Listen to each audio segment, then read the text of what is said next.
ये बात है 2018 की।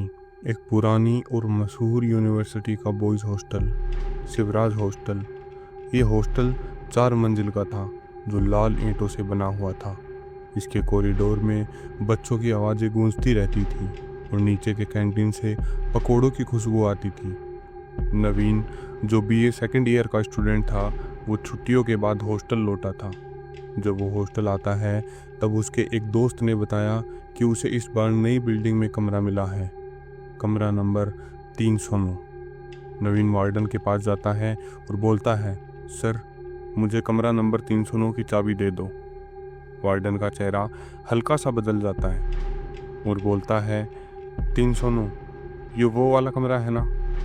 इतना कहकर वार्डन चुप हो जाता है। नवीन को थोड़ा अजीब सा लगता है। वो वार्डन से पूछता है, वो वाला कमरा क्या मतलब? वार्डन तभी बोलता है, कुछ नहीं बेटा, बस थोड़ा अलग है इसलिए बोला। फिर नवीन चाबी लेकर अपने कमरे की तरफ जाता है। नवीन जब कमरे के पास पहुंचता है तब वो देखता है कि कमरे का दरवाज़ा पुराने ज़माने का था, हैंडल के जंग लगा हुआ था। और जब वो कमरे के अंदर जाता है तो देखता है कि कमरों की दीवारों पर हल्की हल्की सीलन आई हुई थी और उसे कुछ सड़ी हुई चीज़ की गंध आ रही थी। लेकिन नवीन थका हुआ था इसलिए वो सीधे पलंग पर सो जाता है। रात के करीब 2 बज रहे थे। खिड़की अपने आप चर की आवाज़ के साथ खुल जाती है और खिड़की में से ठंडी हवा अंदर आती है और साथ में किसी के फुसफुसाने की आवाज़ भी आती है, जैसे कोई बोल रहा हो, यहाँ कोई नहीं बसता। नवीन एकदम से चौंक गया और कमरे में चारों तरफ देखने लगा, लेकिन कमरे में कोई नहीं था। अगले दिन नवीन को कैंटीन में उसका दोस्त मिलता है, अयान।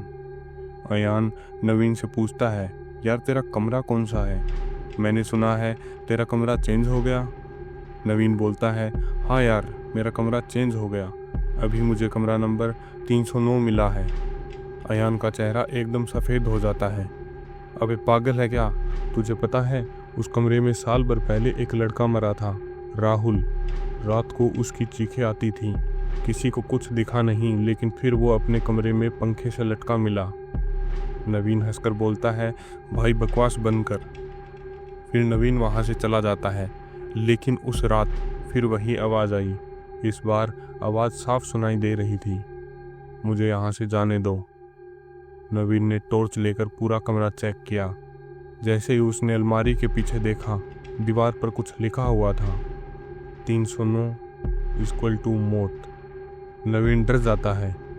कुछ दिन बाद नवीन की तबीयत बिगड़ने लगी। उसे नींद नहीं आती थी, चेहरा उतरा रहता था और आंखों के नीचे काले घेरे पड़ने लगे। एक रात अलमारी में से उसे एक पुरानी डायरी मिली। डायरी पर लिखा हुआ था, राहुल प्राइवेट। डायरी में आखिरी बार लिखा हुआ था, इस कमरे में कोई है, मैं अकेला नहीं हूँ। जब लाइट जाती है तो वो पास आ जाता है। उसकी सांसें मेरी गर्दन के पास महसूस होती हैं। मैं पागल हो रहा हूँ, अगर मैं ना बचूं तो प्लीज़ 309 को बंद कर दो।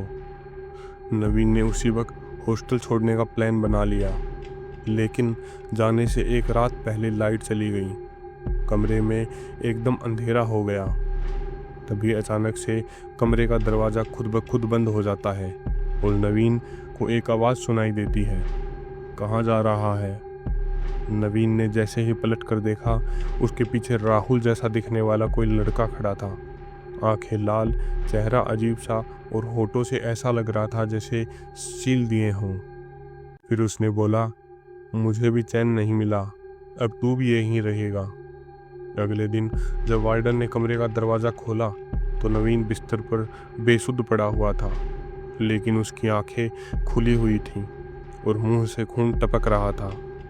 उसे हॉस्पिटल ले जाया गया और कुछ दिन बाद वो ठीक हो गया, लेकिन उसने फिर कभी उस कमरे में कदम नहीं रखा। कमरा नंबर 309 को हमेशा के लिए बंद कर दिया गया। आज भी जब कोई नई बिल्डिंग में देर रात उस कमरा नंबर 309 के पास से गुजरता है तो उन्हें वहाँ हल्की सी फुसफुसाहट सुनाई देती है, जैसे कोई अंदर से बोल रहा हो, यहाँ कोई नहीं बसता।